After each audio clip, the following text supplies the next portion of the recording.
साथियों, भारत की भावी पीढ़ी कैसी होगी, ये इस बात पर भी निर्भर करता है वो किससे प्रेरणा ले रही है।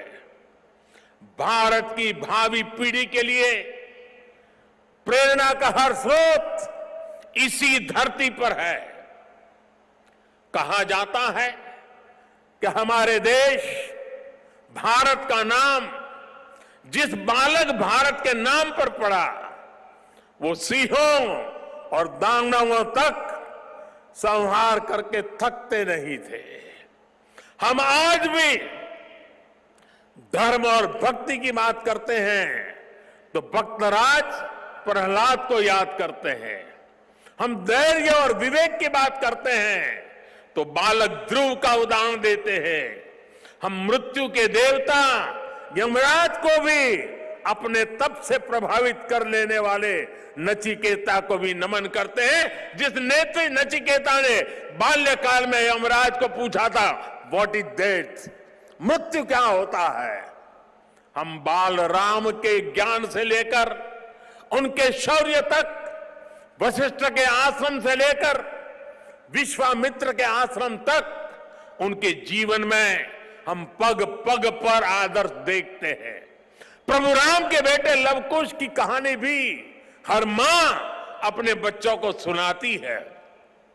श्री कृष्ण भी हमें जब याद आते हैं तो सबसे पहले कान्हा की वो छवि याद आती है, जिनकी बंशी में प्रेम के स्वर भी है और वो बड़े बड़े राक्षसों का संहार भी करते हैं। उस पौराणिक युग से लेकर आधुनिक काल तक वीर बालक बालिकाएं भारत की परंपरा का प्रतिबिंब रहे हैं। लेकिन साथियों, आज एक सच्चाई भी मैं देश के सामने दोहराना चाहता हूं। साहबजादों ने इतना बड़ा बलिदान और त्याग किया, अपना जीवन न्योछावर कर दिया, लेकिन आज की पीढ़ी के बच्चों को पूछेंगे तो उनमें से ज्यादातर को उनके बारे में पता ही नहीं है। दुनिया के किसी देश में ऐसा नहीं होता है कि इतनी बड़ी शौर्य गाथा को इस तरह भुला दिया जाए। मैं आज के इस पावन दिन इस चर्चा में नहीं जाऊंगा कि पहले हमारे यहां क्यों वीर बाल दिवस का विचार तक नहीं आया, लेकिन ये जरूर कहूंगा कि अब नया भारत दशकों पहले हुई एक पुरानी भूल को सुधार रहा है।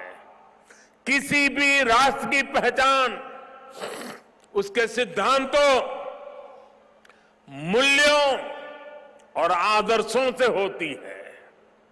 हमने इतिहास में देखा है, जब किसी राष्ट्र के मूल्य बदल जाते हैं तो कुछ ही समय में उसका भविष्य भी बदल जाता है। और ये मूल्य सुरक्षित तब रहते हैं जब वर्तमान पीढ़ी के सामने अपने अतीत के आदर्श स्पष्ट होते हैं। युवा पीढ़ी को आगे बढ़ने के लिए हमेशा रोल मॉडल्स की जरूरत होती है।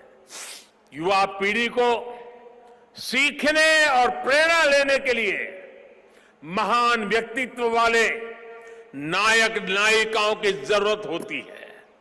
और इसलिए ही हम श्री राम के आदर्शों में भी आस्था रखते हैं।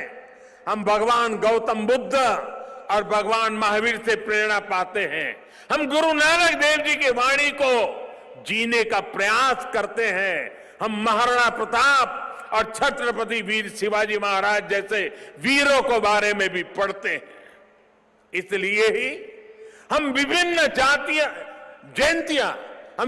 जयंतियां मनाते हैं। सैकड़ों हजारों वर्ष पुरानी घटनाओं पर भी पर्वों का आयोजन करते हैं। हमारे पूर्वजों ने समाज की जरूरत को समझा था और भारत को एक ऐसे देश के रूप में गढ़ा जिसकी संस्कृति पर्व और मान्यताओं से जुड़ी है। आने वाली पीढ़ियों के लिए यही जिम्मेदारी हमारी भी है। हमें भी उस चिंतन और चेतना को चिरंतर बनाना है। हमें अपने वैचारिक प्रवाह को अक्षुण्ण रखना है। इसलिए आजादी के अमृत महोत्सव में देश स्वाधीनता संग्राम के इतिहास को पुनर्जीवित करने के लिए प्रयास कर रहा है। हमारे स्वाधीनता सेनानियों के, वीरांगनाओं के, आदिवासी समाज के योगदान को जन जन तक पहुंचाने के लिए हम सब काम कर रहे हैं। वीर बाल दिवस जैसी पुण्यतिथि इस दिशा में प्रभावी प्रकाश स्तंभ की भूमिका निभाएगी।